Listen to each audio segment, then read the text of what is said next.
매우 기쁜 소식입니다. 강북을 여론조사 결과 박용진 멸망각이 제대로 떴습니다.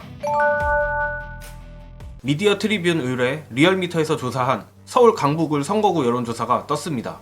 현재 민주당은 강북을 선거구에서 3인 경선을 확정지었고 박용진, 봉도사 정봉주, 이승훈 변호사가 경쟁 중입니다.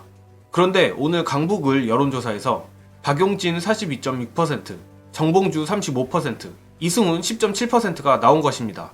또한 결선 투표를 간다고 가정했을 땐 박용진이 45.2%, 봉도사가 38.6%로 나왔습니다. 오늘 조사가 대박인 이유는 만약 당내 적합도 조사가 이와 비슷하게 나와 박용진이 하위 10% 페널티인 득표수 30% 감산을 받게 되면 결국 봉도사보다 낮아지게 되어 박용진 경선 탈락각이 나오기 때문입니다. 애초에 현역이 2인 경선도 아니고 3인 경선을 하게 되면 도전자끼리는 표를 갉아먹고 현역은 압도적인 프리미엄 때문에 사실상 본선 확정이나 다름없습니다.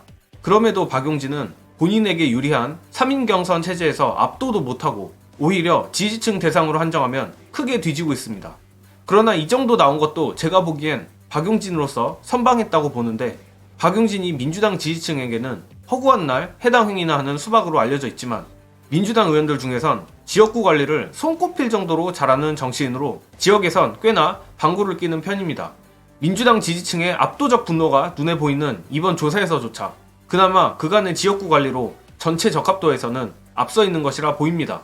물론 하위 10% 페널티를 때려 맞을 테니 그조차도 이젠 의미가 없긴 합니다. 봉도사가 그간 겪어왔던 고생이 보답을 받는 것 같은데, 실제 당내 경선에서도 부디 이와 같은 수치가 나오길 바라며 정말 국회에 들어가게 된다면 힘들게 국회에 다시 입성한 만큼 봉도사님이 윤두창 정권 투쟁에 더 앞장서 주길 간절히 바랍니다. 그리고 만약 정말로 봉도사님이 공천을 받게 되면 앞에서 언급한 박용진부터 해서 한뚜껑이나 언론이 이재명 사천 같은 이상한 소리들을 또 쏟아낼 게 뻔한데, 이는 한뚜껑이부터 언론까지 기본적으로 정치와 정당 민주주의에 대한 무지 때문입니다.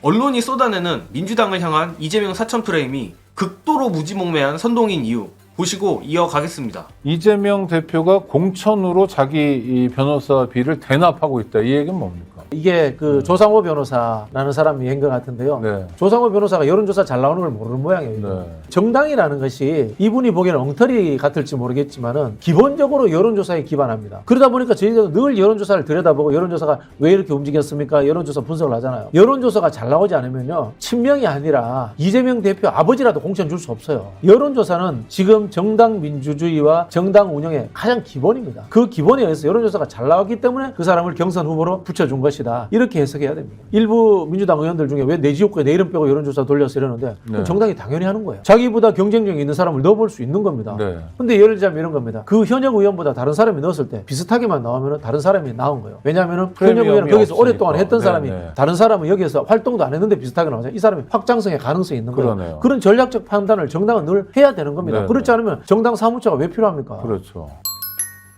그리고 어제 강병원부터 해서 오늘 고민정이 기어코 사고를 쳤습니다. 이재명 대표가 변화하지 않으면 최고위에 참석하지 않겠다며 협박을 한 것입니다. 본인은 단수 공천을 받았으니 이젠 마음 놓고 수박짓을 하겠다 이거 같은데 정말 분노가 치밀어 오릅니다. 공천을 받고 다소 숨을 돌렸으면 이런 엄혹한 시기에 대여투쟁 페북글 하나라도 더 써야 하는 거 아닙니까?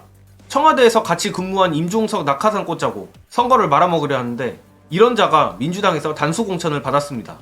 언론들은 이재명 사천이라면서 민주당을 연일 물어뜯는데 왜 이재명을 흔드는 고민정이 단수 공천 받은 거에 대한 얘기는 안 합니까? 고민정은 이번에 민주당 소속으로 어찌어찌 배지는 한 번 더 달 수 있겠지만 4년 후에는 반드시 더 경쟁력 있고 선명한 인물이 와서 밀어냈으면 합니다. 힘든 시기에 보이는 모습이 그 사람의 진짜 모습이라는 말이 있죠. 아마 고민정은 다음 총선에서도 자기 계파 지키자고 또 내부 총질을 할 겁니다.